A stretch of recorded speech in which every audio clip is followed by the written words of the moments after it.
ततः शंखाश्च भैर्यश्च पणवानकगोमुखः सहसैवाभ्यहन्यन्त सशब्दस्तु मूलोऽभवत्। युद्ध भयंकर होते हैं और ये इतिहास में आज तक के सबसे भयंकर युद्ध का आरंभ था। भीष्म पितामह के शंख के पश्चात नगाड़े तथा ढोल, मृदंग और नरसिंघे आदि बाजे एक साथ ही बज उठे। इन बाजों का नाद संगीतमय नहीं, बहुत ही डरावना था। युद्ध मनोरंजक नहीं होते दोस्तों, इसलिए अगर युद्ध का फैसला ले लिया जाता है तो उसमें फिर जो भी स्वीकार हो कर लेना पड़ता है। हर युद्ध, हर चुनौती अपने किस्म के हालात लेके आती है। उन्हीं हालात के आधार पर ही हमें तैयारियां करनी पड़ती हैं।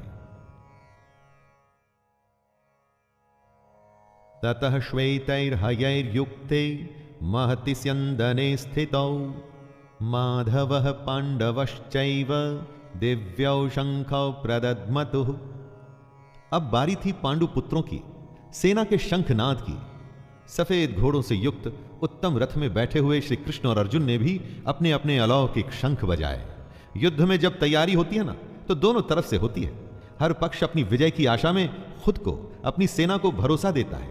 आज के समय में हम खुद के लिए अगर शंख बजाने की उपमा के बारे में सोचे तो यह हो सकता है कि हम कुछ भी ऐसा कर सकते हैं जो हमें मोटिवेट या प्रोत्साहित करे।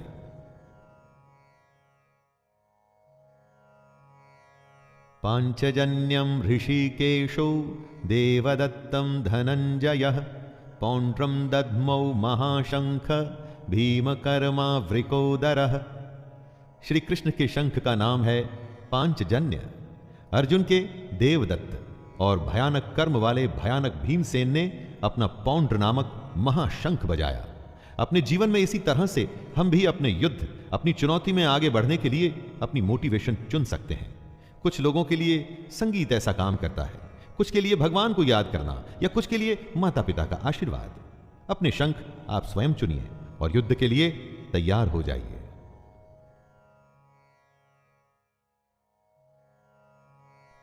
अनंत विजयम राजा कुंती पुत्रो युधिष्ठिरः नकुलः सहदेवश्च सुघोषमणिपुष्पका।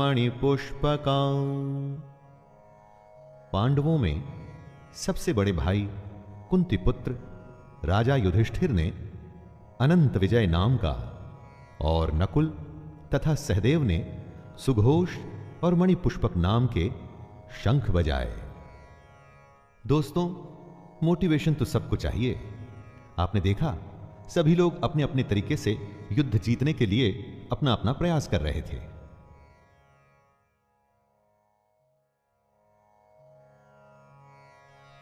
काश्यश्च परमेश्वासः शिखंडी च महारथः धृष्टद्युम्नो विराटश्च सात्यकिश्चापराजितः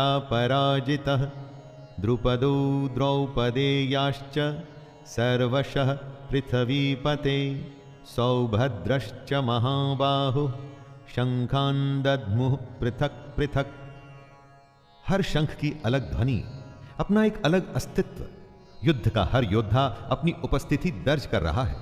श्रेष्ठ धनुष वाले काशीराज और महारथी शिखंडी एवं धृष्टद्युम्न तथा राजा विराट और अजेय सात्यकी, राजा द्रुपद एवं द्रौपदी के 5 पुत्र और बड़ी भुजा वाले सुभद्रा पुत्र अभिमन्यु।